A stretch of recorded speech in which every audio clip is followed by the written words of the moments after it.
एक 5 star hotel की lobby में ज्योति और उसके दोस्त पार्टी के लिए इकट्ठे हुए थे। उसके दोस्तों को यकीन नहीं हो रहा था कि ज्योति इतने बड़े होटल में पार्टी दे रही है। तभी ज्योति अपना टचअप करके वॉशरूम से बाहर निकली और उसके पीछे थी धैर्या। सीधी सादी, उम्र यही कोई 17 साल, लंबे बाल, गोरा रंग और बड़ी बड़ी मगर भोली सी आंखें। सफेद रंग की सलवार कमीज में वो एकदम एंजल लग रही थी।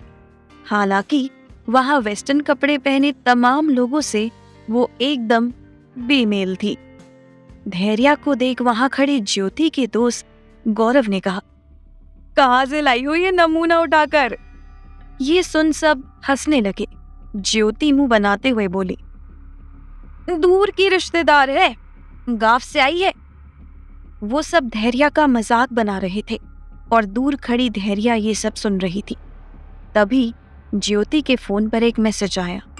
वो देखते ही उसके चेहरे के भाव बदल गए और मैं अभी आई कह के वो तुरंत वहां से चली गई। लेकिन इन लोगों ने अभी भी धैर्या का मजाक बनाना नहीं छोड़ा। श्वेता ने कहा, पता है ज्योति ने क्या बताया इसके बारे में? ये धैर्या कहती है कि इसकी शादी एक शहर के हैंडसम लड़के से होगी।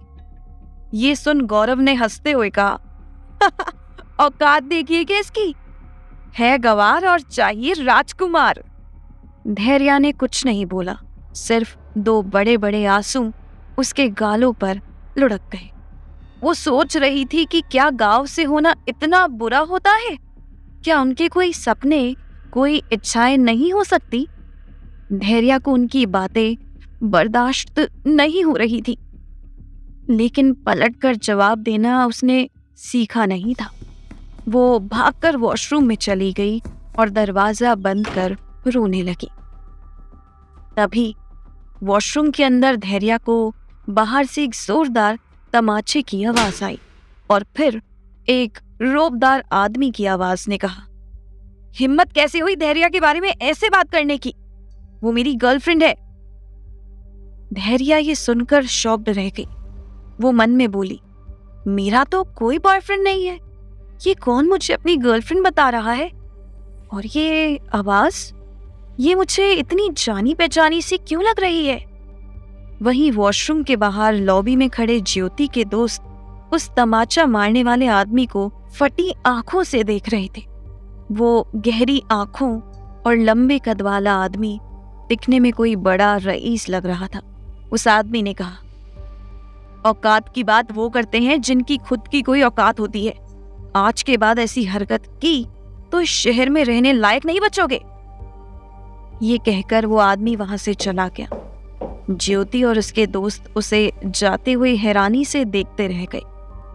धैर्या ने वॉशरूम से बाहर निकलते हुए सोचा, उस आदमी की आवाज इतनी पहचानी सी क्यों थी और वो मुझे अपनी गर्लफ्रेंड क्यों बता के चला गया?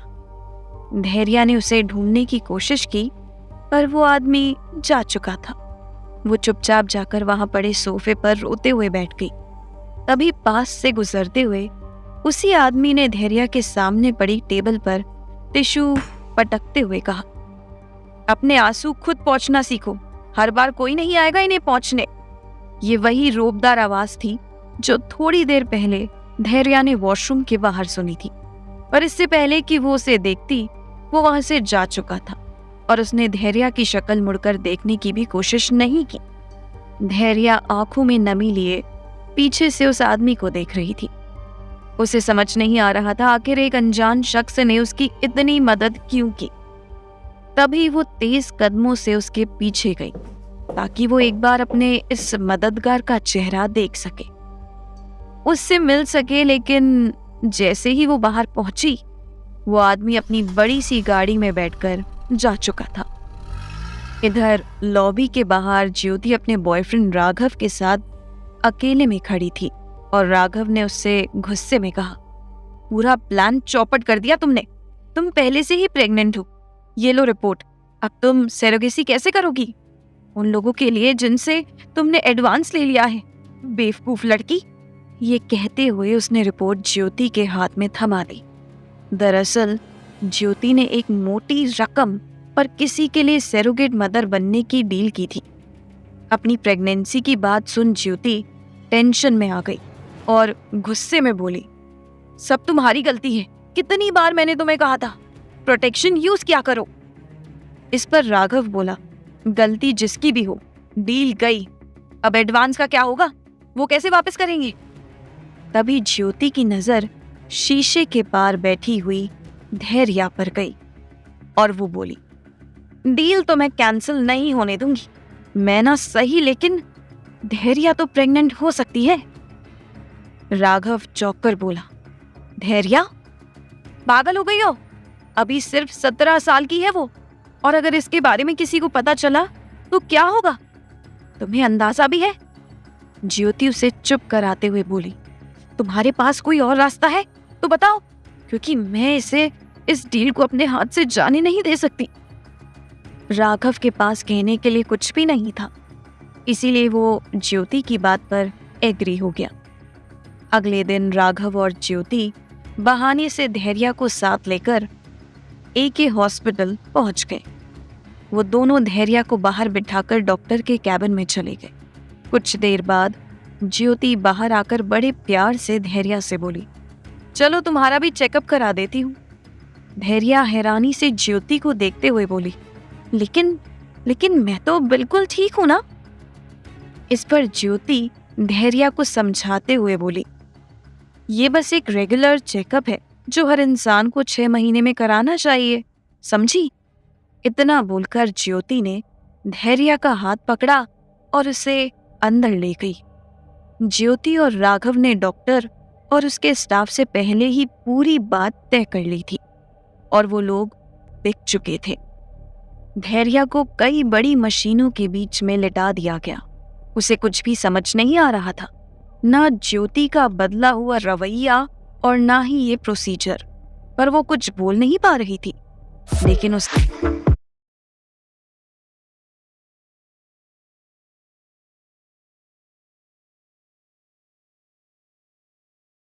लग रहा था ज्योति के साथ वो सेफ है। करीब 2-3 घंटे बाद डॉक्टर ने ज्योति और राघव को बुलाकर कहा कि प्रोसीजर हो गया है और वो धैर्या को अपने साथ ले जा सकते हैं, और साथ ही साथ ज्योति को हिदायत दी कि वह धैर्या का खास ख्याल रखे, वरना ये प्रोसीजर फेल हो जाएगा। कुछ हफ्ते बीत चुके थे। आज धैर्या की तबीयत बिल्कुल सही नहीं थी। उसे रह रहकर चक्कर आ रहे थे और उल्टियां हो रही थी। धैर्या के दूसरे चेकअप की डेट भी आ गई थी, इसीलिए ज्योति राघव के साथ धैर्या को हॉस्पिटल लेकर पहुंच गई। हॉस्पिटल पहुंचने के बाद उसकी कई जांच हुई। जांच के बाद धैर्या बाहर बेंच पर बैठ गई और राघव और ज्योति डॉक्टर के कैबिन में चले गए। डॉक्टर ने उनसे कहा, प्रोसीजर इज सक्सेसफुल। धैर्या अब प्रेग्नेंट है, पर उसकी एज और हेल्थ को देखते हुए आप दोनों को उसका बहुत ध्यान रखना होगा। ये सुनकर ज्योति की आंखों में चमक आ गई। अब उसे मिलने वाली रकम सेफ थी। जहां एक तरफ ज्योति और राघव डॉक्टर के साथ बात कर रहे थे, वहीं दूसरी तरफ बाहर बेंच पर धैर्या अकेले चुपचाप बैठी थी। और तभी उसके बगल में पड़ा फोन बजा। ये राघव का फोन था जो गलती से वहां छूट गया था। डरते डरते धैर्या ने उसका फोन उठाया तो उधर से एक रुबेली आदमी की आवाज सुनाई दी। Hello hello hello Raghav. उसकी आवाज सुन धैर्या सोचने लगी, ये आवाज मुझे इतनी जानी पहचानी क्यों लग रही है। तभी वो आदमी बोला, हेलो। इस बार आवाज सुन धैर्या को याद आया, ये तो वही आवाज है जो मैंने उस दिन लॉबी में सुनी थी, जिसने मुझे बेइज्जती से बचाने के लिए मुझे अपनी गर्लफ्रेंड कहा था। धैर्या ये सोचते हुए बोली, जी जी जी 1 मिनट। पर वो अपनी बात पूरी कर पाती कि तभी राघव ने उससे फोन छीन लिया और वो बात करते हुए दूसरी तरफ चला गया। फोन पर दूसरी तरफ जो आदमी था उसने राघव से पूछा, ये अभी अभी किसने फोन उठाया था आपका? उसकी बात सुन राघव ने कहा, मेरी दोस्त थी। क्यों? इस पर उस आदमी ने जवाब दिया, नहीं, बस पता नहीं क्यों मुझे ऐसा लगा जैसे मैं उसे पहले से जानता हूँ। खैर, मुझे आपसे कुछ अर्जेंट बात करनी थी। इसके बाद वो आदमी राघव को कुछ बताने लगा। उसकी बात सुनकर राघव के चेहरे पर हवाइयां उड़ गईं। जैसे ही ज्योति बाहर आई तो उसने इधर उधर देखा। वो सीधे राघव के पास गई और बोली, क्या हुआ?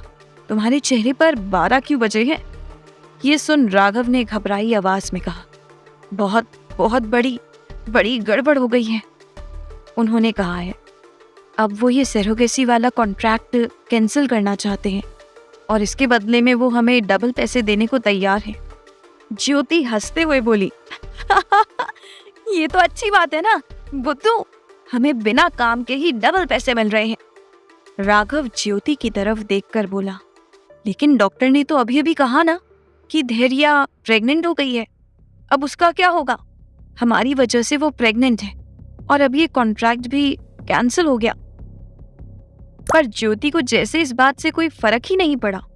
ज्योति अपनी आंखों में एक अजीब सी नफरत लेकर बोली, यही होना चाहिए था उसके साथ। जिस इंसल्ट को मैं बचपन से झेलती आ रही हूँ उससे कहीं ज्यादा इंसल्ट इसे झेलनी पड़ेगी। हमेशा इससे मुझे कंपेयर किया जाता था, कभी इसके तौर तरीकों की कसौटी पर